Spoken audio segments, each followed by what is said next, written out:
Hey, good afternoon. Welcome. Hello, greetings, salutations, all those things on a Commitment Day edition of the Tiger Recruiting Show. Gabe DeArmond here, Sean Williams on the other side of your screen. We're going to talk a little bit about Missouri adding to its 2023 class here in just a minute. Before we do that, we always start by telling you if you're looking to add money to your bank account. Maybe you can do that by saving a little on your insurance. Check out what James Carlton State Farm, based out of St. Louis, can do for you. Home insurance, auto, life, whatever you might need. Check them out at carltoninsurance.net. Give James a call at 314-961-4800. Friend of the show, friend of the site, friend of Mizzou Athletics, fan of Mizzou Athletics. He will donate $20 to Advancing Missouri Athletes, the Mizzou NIL Collective, if you get in touch with him and get a quote and tell him you heard about it on Power Mizzou. So if your insurance costs a leg and an arm, call James Carlton State Farm and see what he can get done for you. Sean, what's going on, man? How's things? Not much, man. We do have some news to talk about during the bye week, so that's always good to know and good to have some content for the show. For the first time in like 6 weeks, our first question is not going to be, can I panic yet? Missouri does add to the commitment list. And by the way, if you have questions, if you have comments, put them in the queue. We will certainly get to them. We usually spend the first half of the show just kind of going off on whatever tangents we feel like, and then talk about what you guys want to feel like, because that's good TV, right? We talk about what we want to talk about first, and then we'll get to what you want to talk about at the end. That's how talk shows work, really. I mean, So. Yeah, no doubt, man. This is the monologue, but Missouri adds to the commitment list. We had a pre-show meeting in which we were debating how to pronounce this young man's name. I am going with Philip Roach. Sean believes it could be Philip Roche. He's classing it up a little bit. Merrillville, Indiana seems more to me like it would be a Roach than a Roche, but I could be wrong. Either way, he's a 6'1", 190 pound.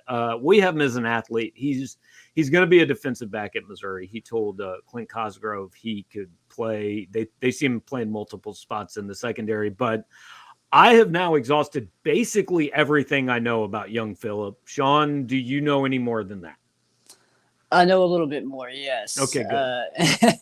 That's why they pay you the big bucks, or why? Not to spoil. Not that's why you pay me the big bucks, there, Gabe. Yeah, not to spoil the commit analysis for tomorrow that I'm running, but yeah.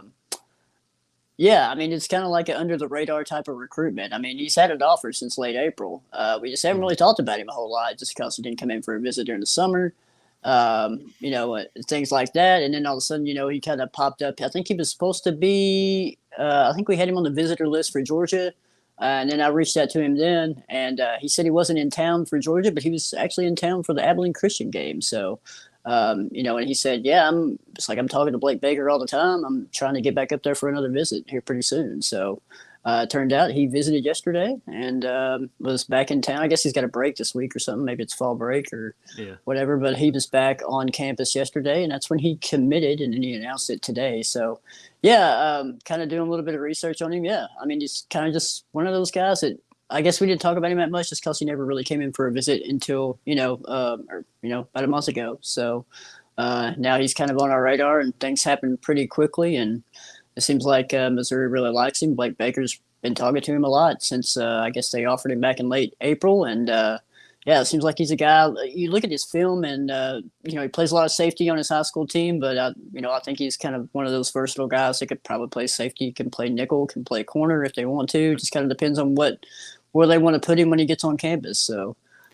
seems like a pretty good pickup for Missouri. It seems like a guy that they really wanted. We just hadn't talked a lot about him until like the last couple of weeks. So. Yeah, and this is my spam account is the username here. Brings up kind of what I was going to say.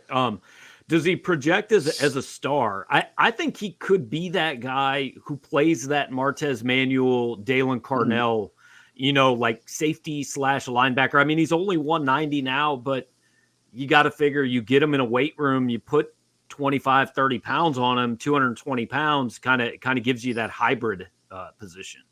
Yeah, I agree with you there. Just going back and kind of looking at what he's done so far this year, I think he's had a game where he had 3.5 tackles for loss. So obviously he's rushing the passer. He's blitzing. I think he had another game where he had a tackle for loss, and he's forcing fumbles. He's throwing some big hits out there. So he kind of plays in the middle of the field, and kind of see him being that star guy that kind of roams the middle, and you can blitz with him. He can drop him back into coverage. So I think that's kind of where he'll probably end up projecting at.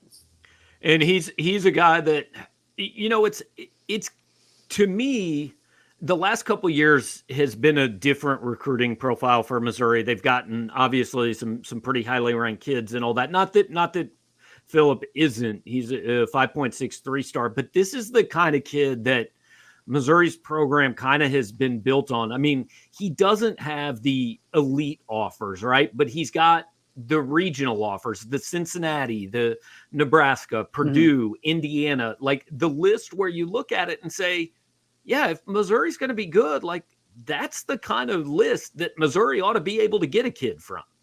Yeah, I agree with that. I mean, there's nothing wrong with grabbing guys like this. I mean, he's got, like you said, a handful of Power 5 offers, all from kind of his region.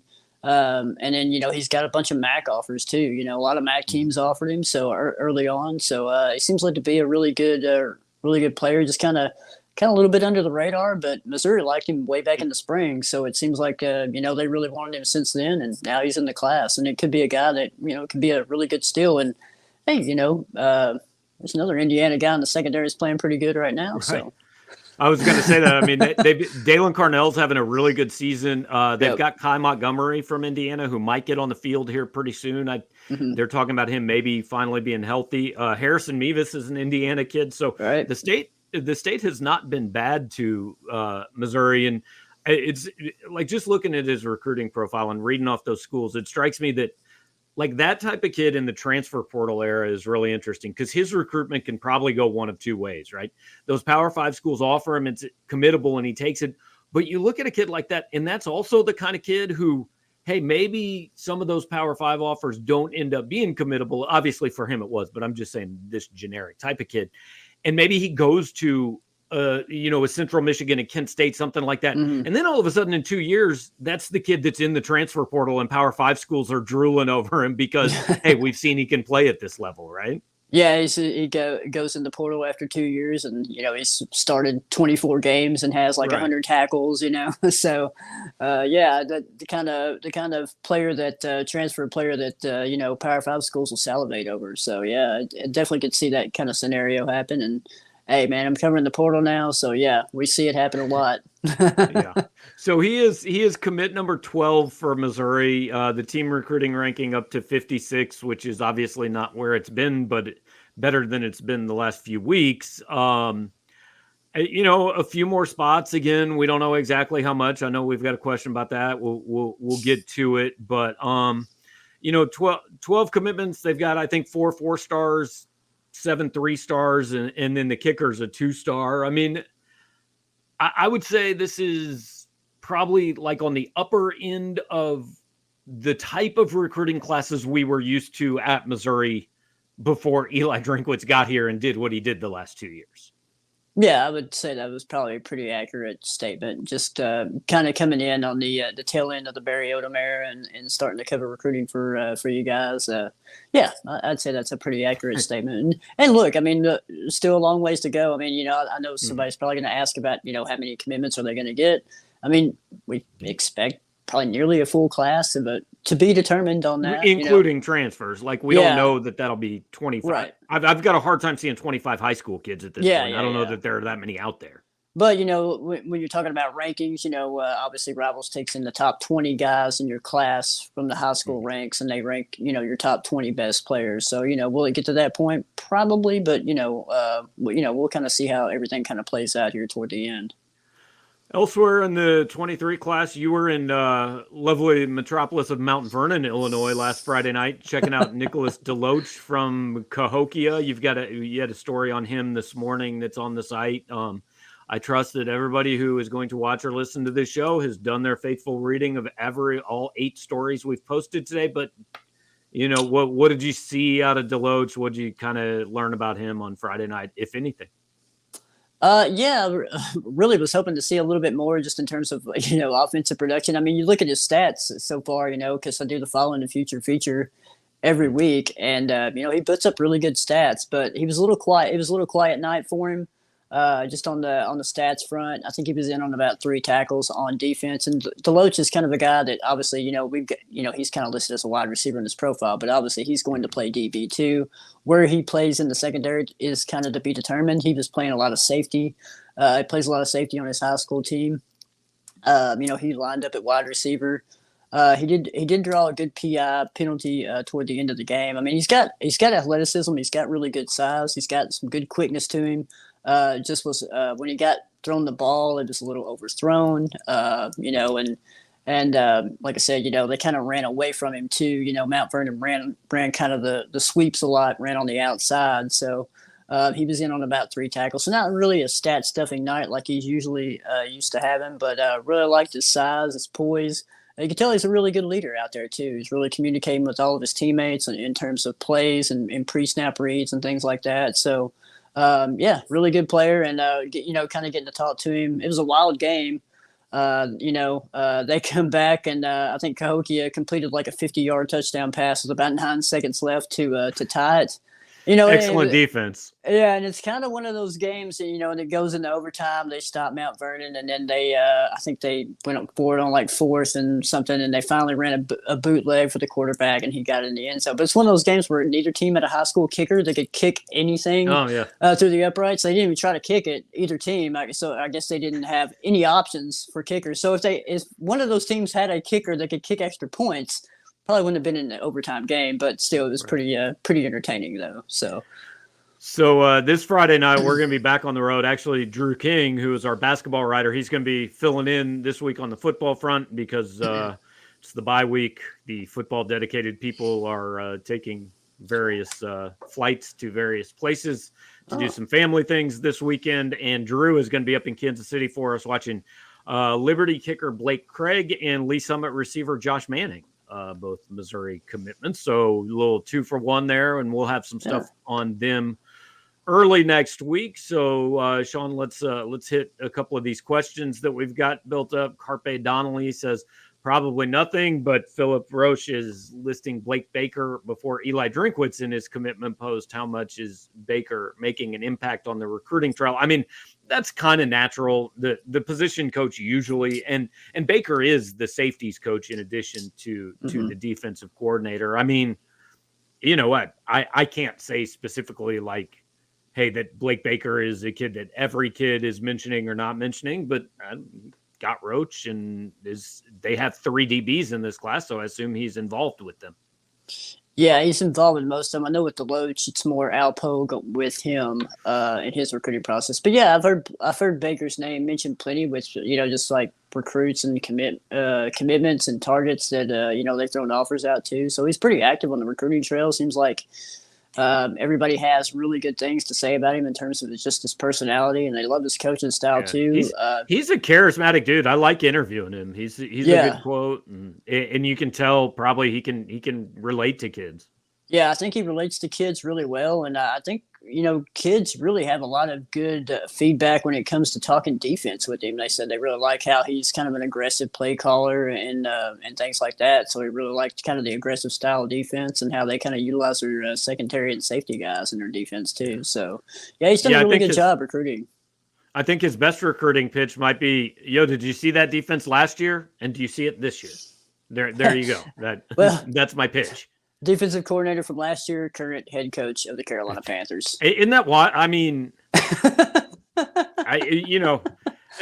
I'm not saying he can't do that job because they're 2 totally different jobs. But had you told me through about 6 weeks of last season, the guy in charge of this defense is going to be an NFL head coach in 12 months, I mean, I would have given you astronomical odds on that. I vaguely remembered Wilkes joining the Panthers, and then I saw where they fired Rule, and I'm like, oh, Wilkes is the interim coach. I'm like, geez, man, Yeah. coaching life's wild, man. Second Mizzou defensive coordinator, who's an NFL head coach, by the way, along with Matt Eberflus up in Chicago, who's actually doing a pretty decent job so Yeah, far. they just can't find any offense up in Chicago, but you know. Well, he's the defensive guy. That's not Yeah, his fault. so. Blame somebody else. Well, he's the head Dustin coach. Dustin Ludy says halfway through the schedule, we can see the talent deficiencies and surpluses. With Drink's reluctance to play freshmen, even in spot duty, how many transfer spots will be open? So I don't know if Dustin's asking like how many guys are going to transfer out. Look, the only way to answer this question is we have absolutely no idea. Like it is. I kind of thought it was just going to be a 1 or a 2 year COVID thing, but I don't really see this settling down, Sean. As long as the free transfer and the one-time waiver exists, right. I guess we're just going to have 1,000 kids every year. Yeah, I think it's going to be that way. I mean, I think the good news this year is so far this season, nobody's hit the portal from Missouri that we know of. Or openly hit the portal. So nobody came out and said, hey, I played 4 games and that's it. I want to maintain my year of eligibility, so I'm going in the portal. Even though people hit the paranoid button over a certain social media scrub. Yeah, from, correct. You know, but anyway. Can confirm not in the portal. But yeah, that's a good thing. So it's really kind of to be determined. I mean, you can't, nobody's in there now. So, but you never know who's going to jump in there after the season's over with or toward the end of the season. And yeah, man, transfer portal. Good luck trying to predict that, man, because right. The easiest way to do it is if a kid's in at least his second year on campus and he's not playing, yeah, there's a pretty good chance he's going to be in the transfer portal. I mean, not all of them obviously are going to be, especially offensive or defensive linemen.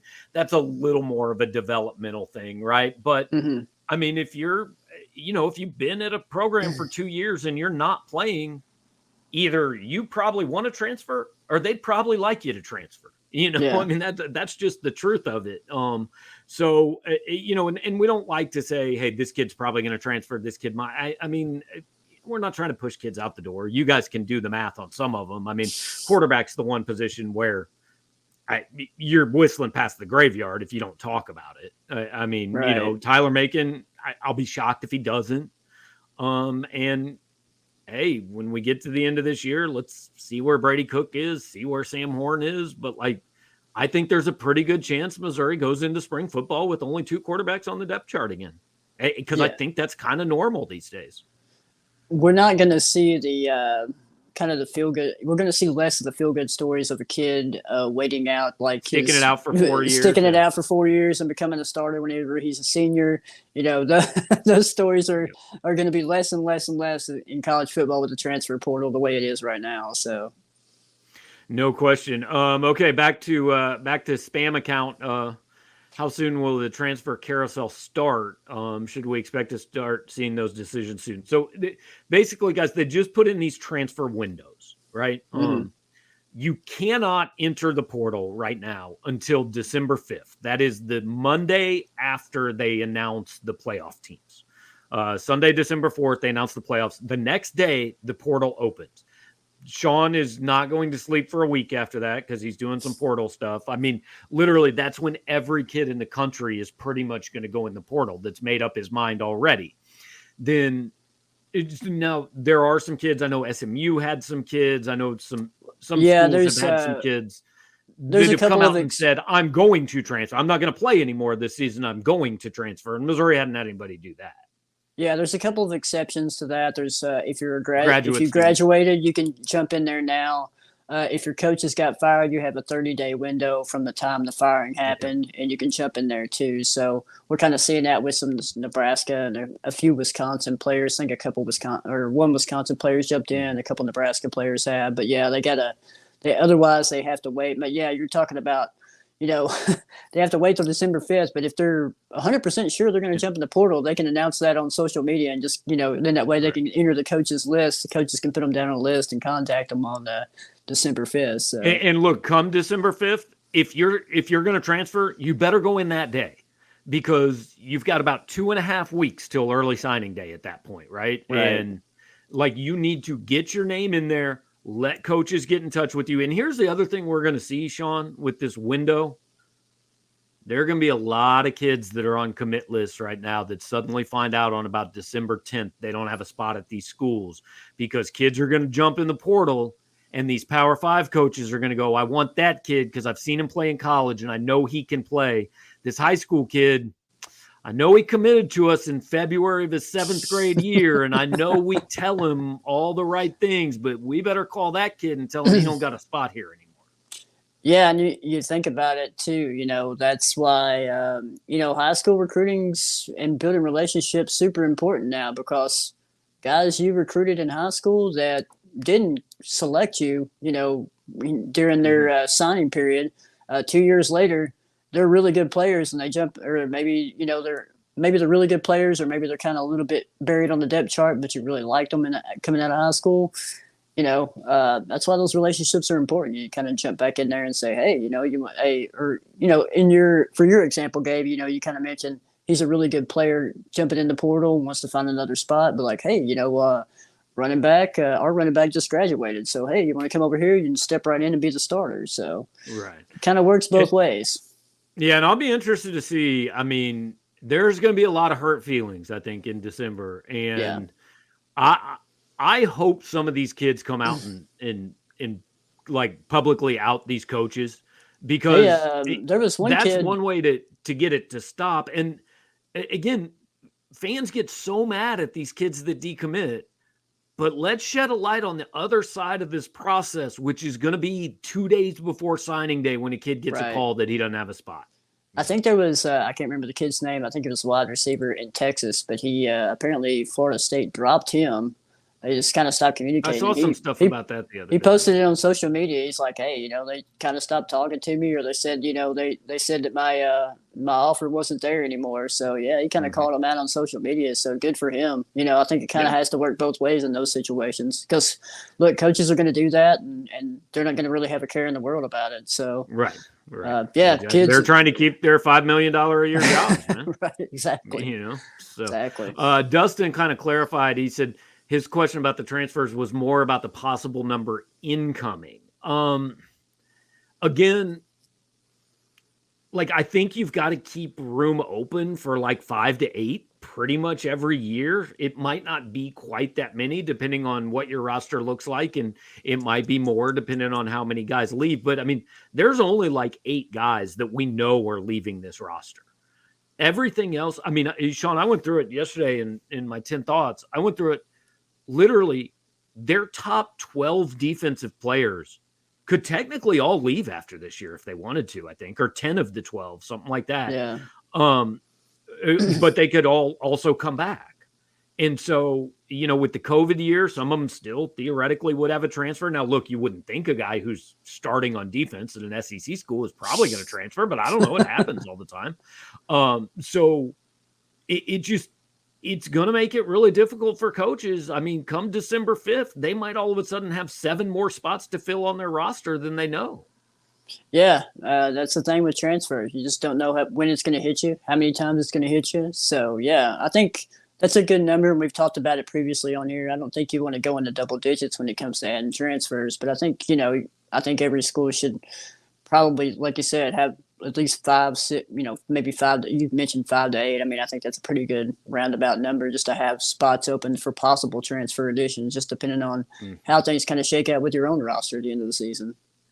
More are there any other recruits to put on commitment watch? I mean, frankly, we didn't have Philip Roach on commitment watch until maybe this morning. I mean, we didn't really know that might be coming, but we've talked about Marvin Burks. That kind of seems to be going the other way now. Like, maybe that's not going to happen for Missouri. Maybe it'll happen for Ole Miss, but it's such a, like, nobody's ever actually talked to the kid, so I don't know who knows. It's an open shift. It really just depends on who he visits the most recent, because it was Missouri for the Louisiana Tech game, and then everybody's like, maybe I think he's gonna go to Missouri, and then I think Drinkwitz went and saw him in the Drinkwitz copter. So now, he just visited Ole Miss, so now, like, everybody's saying, he's going to go to Ole Miss, which, that's another school he took an official visit to during the summer. So, but, nobody's really talking to him. He's keeping everything close to the vest. So good luck trying to get a idea of where he's even thinking about going. So I mean, we talked about, just kind of staying in the secondary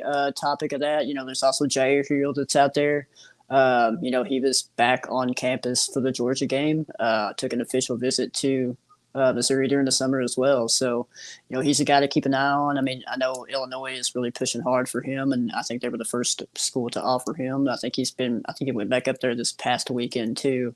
So, kind of an Illinois, Missouri, Michigan's still there, kind of looking at him. So, is he on commit watch? Probably not, just not in the immediate future, but probably another guy to keep an eye on. So. The kid out of East St. Louis, Antoine Hayden, is an Illinois commitment. He visited Mizzou a couple weeks ago. Now also visited Illinois last week. So, he's got to decommit before he's going to commit anywhere. But there's been a couple of cases where they just skipped that part. They just commit to a new school and just flip at the same time. Right. I'd like to see a kid just tweet out like 4 commit graphics at the same time. And I'll pick the real one that I really want. But you mentioned Hayden. I know, people on our board is like, oh, he's on flip watch, but he's still committed to Illinois. But I think Mississippi State's another school he's trying to take a visit to as well. So okay, as long as they're taking visits. John Henry says, let's say Cook and Macon transfer, and you have Horn and Johnson as the quarterbacks. Does Drink go with one of the 4-stars, or does he go into the portal for a more experienced quarterback? Like, this is going to be interesting, and managing quarterback recruiting is really tough. But I think looking at this team this year and looking at this roster, I don't see how the plan is not to have Sam Horn as the starting quarterback next year. I think that's the plan. If you go out and you get some junior to bring in and clearly compete for the starting quarterback job, well, then I'd start to worry about what happens with Sam Horn. Right. Because he can leave. I mean, I think you've kind of got to go into – I think you've got to come out of the early signing period with a pretty clear starter at quarterback, or you risk losing somebody again in the spring. Because that second transfer window is like April 1st or April 15th, somewhere in there. Yeah, I can't remember the exact day, but it is in April. Got a little bit of a window there. So, that's a good scenario. But, I think you would have to probably say, one of those guys. I mean, you mentioned Horn. I think you would Horn's been here for a while. I think what would be more likely is you would be going out and looking for a backup, a guy at quarterback, but not a starter, right? Like, you need a body, but you would be bringing in a guy that understands, hey, we know who our starters probably going to be. Like, we want you to come in. We want you to be a backup. We're giving you a shot at an SEC school. And hey, if there's an injury, you're going to get a chance to play. Right. But now, do they tell kids that on the recruiting trail? I don't know. Probably not. They probably tell every kid they want him to start and he has a chance to start and all that. But like, just realistically looking at it, I think something's gone wrong if you're out there recruiting a starting quarterback on the transfer out of the transfer portal again. Yeah, and it goes back to kind of what we've said previously. It kind of goes back to how confident are you in your recruiting class. You got 2 4-star, in that scenario that John Henry, if that is his real name, played before us. You got Horn and Johnson, 2 4-star quarterbacks you got in your class, and you recruited pretty heavily. You got to think you have some confidence in those guys, even despite, their youth. You got to go with one of those guys and move it forward. So it would, to go out and get a transfer and maybe say, hey, you're competing for the starting job would kind of be a slap in the face to those guys, I believe. Right. And I would be surprised. I think Sam Horn's the starter, and I think Sam Horn is lots riding on him being as good as everybody says he is. And should Sam Horn play the rest of the year? It'd be interesting. We'll see what happens, right? Vanderbilt in 11 days, something like that. So appreciate you guys hanging out with us, throwing some questions our way and things like that. I don't know, Sean, any parting thoughts, man? You good? No, I'm good, man. I think we covered a lot of ground and had a good discussion. See, it's one of those things. We come in, we did have a commitment to talk about, but after that, we kind of just kind of went with questions, and we talked for 30 minutes. So yeah, we're always going to fill 30 minutes. We're never going to fill more than 30 minutes, man. exactly, So, yeah. so We get there you paid by go. that. We get paid by the half hour. Exactly. So hit the like button, subscribe to the channel, do all those things. If you're listening on the podcast, which I'll put up after this, leave us a good review, say nice things on social media. Also check out James Carlton State Farm Insurance, carltoninsurance.net. 314-961-4800. The information has been scrolling across the bottom of the screen throughout the show, which won't do you any good if you're listening on the podcast. But if you are watching the video, you will be able to see James' information at the bottom of your screen. He can take care of any of your insurance needs, has a team of 8. You're going to talk to a real person. I know one of the things they're really pushing is their teenage driver program. So if you've got a teenage driver, get in touch with James at carltoninsurance.net, 314-961-4800. Also mention Power Mizzou when you talk to whoever you talk to at James's office, and they're going to donate $20 to Missouri's NIL Collective, advancing Missouri athletes. So I will be back tomorrow with Gerard Hamilton talking a little mid-season football. I guess taking stock of where Missouri's at. Sean and I will be back next Tuesday. We'll see you then.